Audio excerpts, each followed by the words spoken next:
Rush is known as one of the best prog rock bands of the 70s and 80s, and even released an album as late as 2012. Yet, they've never really been recognized in the mainstream, especially in today's world. People may know Tom Sawyer or perhaps Spirit of Radio, some of their biggest hits, but the truth is, Rush catered to a crowd of misfits and resonated with those outside the norm. Today, I'll be going on a deep dive of Rush and what made them a symbol of going against the norm. My name is Paul Collins, and this is The Artist Project.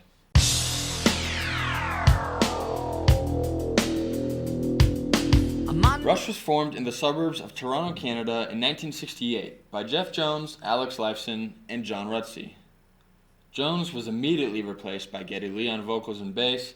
Alex stayed on guitar, and Rutsey was eventually replaced by drummer Neil Peart after the release of their first album, self-titled Rush, in 1974. The lineup as they're known came together, with Alex Lifeson on guitar, Geddy Lee on bass and vocals, and Neil Peart on drums. From the get-go, Rush was different. Starting with their second album, Fly By Night, which was released in 1975, it is clear that they are more musically and lyrically advanced than most groups. On their third album, Caress of Steel, released in September of the same year, the entire B-side of the album was one track, a 6-part ballad titled The Fountain of Lamnith, which lasted nearly 20 minutes. The A-side was dominated with The Necromancer, a 3-parter which lasted more than 12 minutes. This was the first time that Rush had done something like this, but it definitely would not be the last. Rush was not like everyone else. Geddy Lee had one of the most unique set of vocals, with high-pitched screaming notes that do not seem to match his body at all. He's known for singing lead, playing keys, and bass all at the same time. Alex was an innovative guitarist himself, and actually contributed a lot to the songwriting.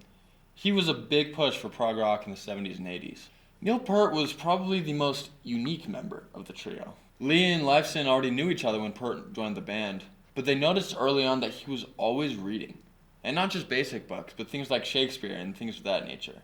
He also wrote a lot of poetry as well, so Geddy Lee decided to turn the songwriting over to him, at least for the lyrics. Pearl wrote the lyrics, and Geddy sang them. Neil Peart is also recognized as one of, if not the greatest drummer of all time.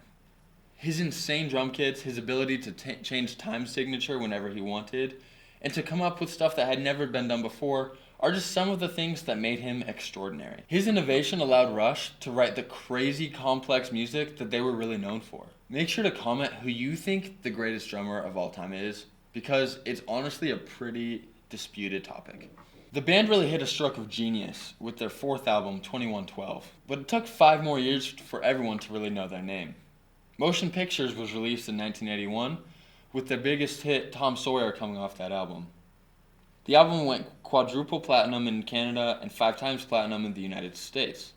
Tom Sawyer, Limelight, and more showed the world what the band was made of. Though Rush was known by almost everyone at this point, they still weren't quite mainstream. Let me explain. The follow-up album to Moving Pictures, Signals, was released in 1982.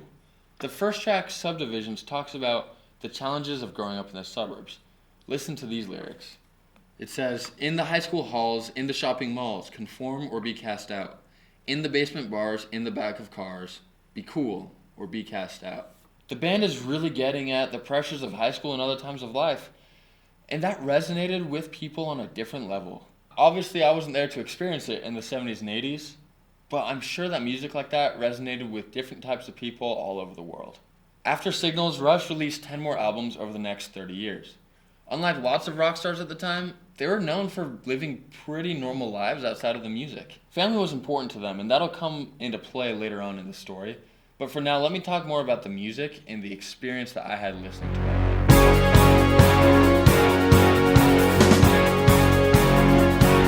Truthfully, before I did my deep dive and listened to all 19 of Rush's studio albums, I only knew Tom Sawyer. I admit it. This was only a few months ago, and I hadn't heard anything else by them. But I was blown away. Starting with their first album in 1974, it's pretty much what you'd expect from mid-70s rock and doesn't do anything too crazy. But as soon as you get into Fly By Night, Caress of Steel, and of course 2112, it's incredible. I was blown away by the 2112 overture and the other songs that they were creating at the time. You see them as they evolve and really start to push the boundaries of music as things were starting to go towards synths and other sounds in the 80s, towards grunge in the 90s, and evolved even more in the 2000s. The complexity of it, the different time signatures and how fast it'll move back and forth, They were able to pull off musical feats that really had never been done before.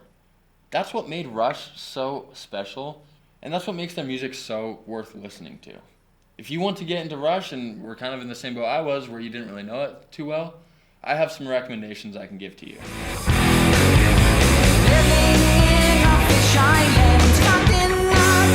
If you just want to scrape the surface, I would totally recommend Tom Sawyer, Closer to the Heart, Fly By Night, The Spirit of Radio, and probably Working Man. If you really, really want to dig into it, I would highly recommend Subdivisions off of Signals, just to experience what I'm trying to shed some light on here of how they could reach such a broad audience.